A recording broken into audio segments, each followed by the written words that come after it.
CSRF with broken refer validation.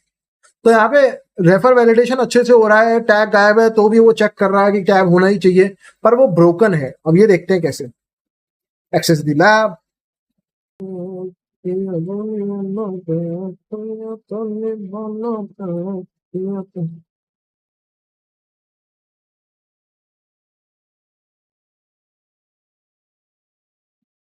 Email तो बदलते हैं hello@hello.com, अपडेट ईमेल।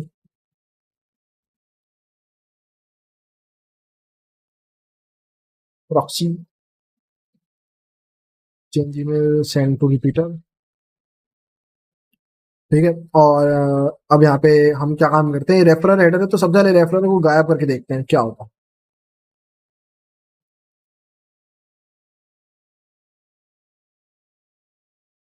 इनवैलिड तो आपको डालना ही डालना पड़ेगा रेफरर हेडर। ठीक है। अब रेफरर को कैसे चेक कर रहा है ये चेक करना है ना। तो अगर मैं यहाँ पे इसका सब डोमेन बना दूं तो hello.send अलाउड है हमारा, बहुत बढ़िया। ठीक है। व्हाट इफ अगर मैं, ऐसा भी हो सकता है ना, क्योंकि खाली डोमेन डोमेन को चेक कर रहा हूँ, और डोमेन को कैसे, मतलब एक बैकग्राउंड में जो उसने चेक रख रहा होगा कि जो रेफरर हेडर है उसके अंदर कहीं पे भी ये वाली स्ट्रिंग डिस्प्ले होनी चाहिए, कहीं पे भी होनी चाहिए, तो मैं उसको वो चेक कर रहा हूँ। तो हेलो डॉट मान लो google.com डालते हैं और इसको एक एंड पॉइंट बनाते हैं, फॉरवर्ड स्लैश डाल देते हैं कि ये हमारा एक एंड पॉइंट है, ऐसे करके देखते हैं। हो गया एक्सेप्ट, बहुत बढ़िया। तो बस हमारी प्रॉब्लम सॉल्व है। तो आपको बस किसी भी तरीके से रेफरर हेडर के अंदर अपने डोमेन को दिखाना है किसी भी तरीके से, और आपका काम हो जाएगा। तो बहुत सिंपल है, ठीक है, इसमें कोई दिक्कत नहीं आएगी। इसको करते हैं कॉपी CSRF पेलोड, इसको कॉपी कर लेते हैं, क्लोज करते हैं और यहाँ चलते हैं, यहाँ पेस्ट करते हैं। ठीक है। अब आपको बेसिकली बिल्कुल सिंपल सब कुछ सही रखा हुआ है यहाँ पे। अब आपको किसी तरह सबसे पहले तो जो URL है, मैं क्या कह रहा था, मैं भूल गया। हाँ, रेफर हेडर की बात कर रहे थे। तो जो रेफर हेडर है वो क्या दिखाता है कि आप कहाँ से आ रहे हो। तो बेसिकली जो जो भी जना ये पेज ओपन करेगा, जो जो मान लो मैंने ये अपनी evil.com पे होस्ट कर रखा है ये वाला पेज, और जो भी इसे ऑन करेगा उसकी ईमेल चेंज हो जाएगी इस पर्टिकुलर वेबसाइट की। ठीक है। अब दिक्कत ये कि रेफर हेडर क्या दिखाएगा, रेफर हेडर दिखाएगा कि आप मेरी evil.com, मेरी वेबसाइट से आ रहे हो जहां पे कोड होस्टेड था। और मैं क्या काम कर सकता हूं, अपनी वेबसाइट में उसके डोमेन के नाम का, इस डोमेन के नाम का एक एंड पॉइंट बना सकता हूं। तो क्या मैं ये बिना एंड पॉइंट बनाए भी पॉसिबल है, मैं तुम्हारे समझाता हूँ। इसको कॉपी कर लेते हैं इतने पार्ट को, सिर्फ ये स्ट्रिंग डिस्प्ले होनी चाहिए। मैं यहाँ पे ना history.pushState के अंदर एक क्वेश्चन मार्क ये दे दूंगा, बूम।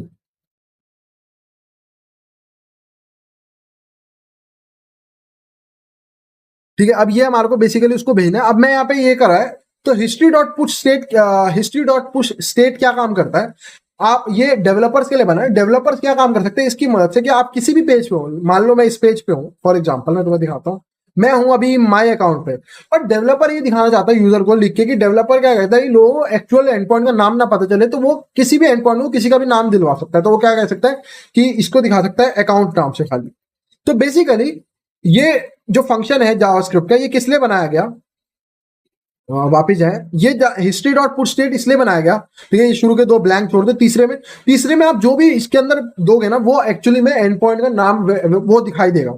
ये इसीलिए बनाया गया कि अगर डेवलपर चाहता है कि बिना रिफ्रेश करे आप किसी एंड पॉइंट का कस्टम नेम दिखाना चाहते हो, अपनी मर्जी से कुछ और नाम दिखाना चाहते हो, तो आप इस फंक्शन की मदद से दिखा सकते हो। तो मैं क्या काम करूंगा, जो जिस जहां पे हम इसको होस्ट करेंगे ना अपने एक्सप्लॉइट सर्वर पे, उसके आगे मैंने यहाँ पे, इसलिए यहाँ पे क्वेश्चन मार्क इसलिए लगाया, ये पैरामीटर की तरह हो जाए। अगर मैं यहाँ क्वेश्चन मार्क लगाऊंगा एक एंड पॉइंट हो जाएगा और 404 एरर आएगा, उसका कोई फायदा नहीं। तो मैंने यहाँ पे ये दे दिया, किसी भी तरीके से बस यूआरएल में ये स्ट्रिंग होनी चाहिए, वो चेक कर रहा है, तो हमने उसको एक पैरामीटर की तरीके से दे दिया यहाँ पे। ठीक है। आप चाहो तो इसकी वैल्यू भी दे सकते हो, आगे कोई जरूरत नहीं है, वो भी दो। ठीक है। तो अब ये क्या होगा कि ये यूआरएल के अंदर ये चीज एक्सप्लिसिटली दिखेगी। ठीक है। ये चीज एक्चुअली में दिखेगी कि आपका जो यूआरएल है, यूआरएल आएगी पूरी, मान लो फॉर एग्जांपल ये वाली यूआरएल, और इसके आगे एक क्वेश्चन मार्क लग के ये ऐड हो जाएगा। ठीक है। इससे क्या होगा, रेफरर हेडर में ये चला जाएगा, रेफरर हेडर में ये दिखेगा, और उसके हमारे को अलाउ हो जाएगी बेसिकली हमारी रिक्वेस्ट। तो मैं इसको कॉपी करता हूं। अब हम चलते हैं एक्सप्लॉइट सर्वर में,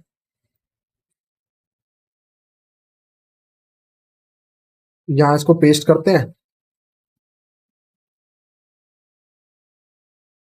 सब कुछ सही लग रहा है।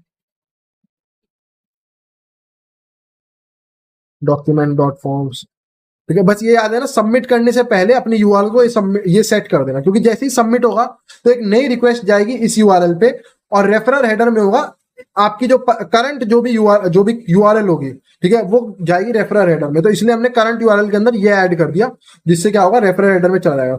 अब रेफरर हेडर की एक और खासियत होती है कि रेफरर हेडर ना सिर्फ डोमेन नेम दिखाता है, उसके आगे का कोई वो और चीजें नहीं दिखाता कि भैया कौन से पैरामीटर है, कौन सी एंड पॉइंट पे, ये नहीं दिखाता। अगर आप चाहते हो कि वो दिखाए, कि पूरी यूआरएल दिखाए, पूरी यूआरएल, ठीक है, जिसके अंदर सब कुछ हो, पैरामीटर भी हो, सब कुछ, तो आपको एक हेडर एक्चुअली में ब्राउजर पे ऐड करना पड़ता है। वरना ब्राउजर सिर्फ क्या काम करता है, सिर्फ डोमेन नेम भेजता है रेफरल हेडर में। पर अगर आप चाहते हो कि पूरी इंफॉर्मेशन जाए, क्योंकि मेरे को तो ये चीज भेजनी है ना किसी भी तरीके से, तो मैं उसके लिए यहाँ पे ऐड कर सकता हूँ वही रेफरल पॉलिसी। मैं इसको कॉपी कर लेता हूँ, मेरी स्पेलिंग में बड़ी दिक्कत है। और रेफरल पॉलिसी पिछली बार की तरह, पर इस बार हम ये नहीं कहते कि कुछ ना जाए रेफरल पॉलिसी में।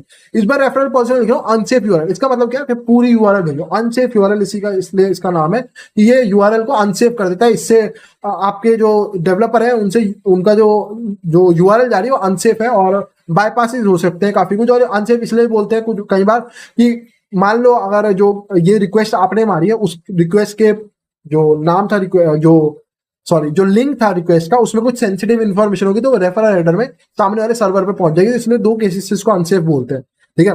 डेवलपर के लिए भी अनसेफ है पूरी यूआरएल लेना, वरना वो इस टाइप के बाईपासेस हैकर कर पाते हैं। दोनों के लिए अनसेफ होता है ये यूज करना, इसलिए अनसेफ लगा देता है, ठीक है।